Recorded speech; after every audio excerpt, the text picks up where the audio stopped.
Yeah, Bob and Kelly, a new lawsuit filed by developer Richard Lossy with Utah's 4th District Court on Wednesday claims that the conservation easement placed on Bridalveil Falls violates Utah County Code.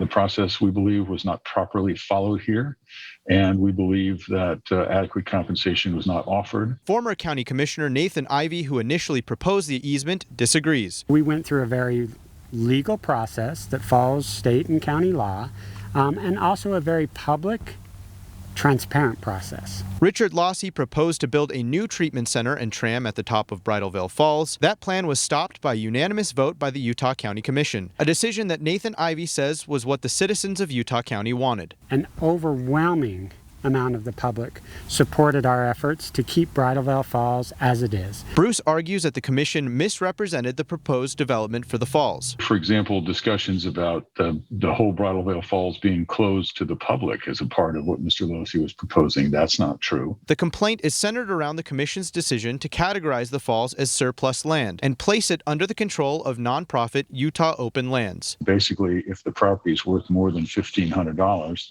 you have to file you have to go through a very decent public process to make sure that the government is getting fair compensation for what it's giving away. Bruce says by blocking the proposal, the county is losing more than $2 million, and the public is losing out on a better opportunity to enjoy the falls. We're proposing that 95% of it still be in a conservation easement. The county would get A, $2.5 million out of it. B, almost all of it would be put in a conservation easement, and C, the public would have the ability to use the tram to see the Bridalveil Falls. Nathan says the development would simply detract from the natural beauty of Bridalveil Falls. I greatly differ with him on an enhancement. It's in the interest of society as a whole to preserve that in perpetuity, right? So it never becomes something else, never goes to the highest bidder.